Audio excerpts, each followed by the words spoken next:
Oh, I can't describe the pain. I just can't. I couldn't stand up. I'd lay down at night and I'd wake my wife up screaming. It was so excruciating. About 4 or 5 months ago, my back really started hurting. Average golfer plays what, 500-600 rounds in their lifetime?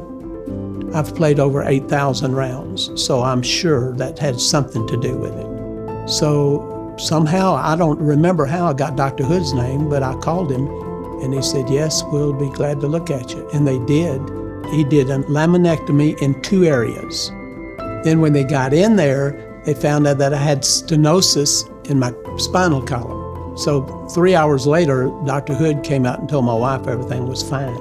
After 4 weeks, I was playing golf. At my age, you always have back pain. I don't anymore. I have 0 pain now. And when I say 0, I mean 0. I just can't talk enough about how good I feel and very grateful that I got the doctor I did. I couldn't recommend him highly enough. There is no way in this world. And I can't thank him enough, but I really do appreciate what he did for me. He's kind of like the savior of your back.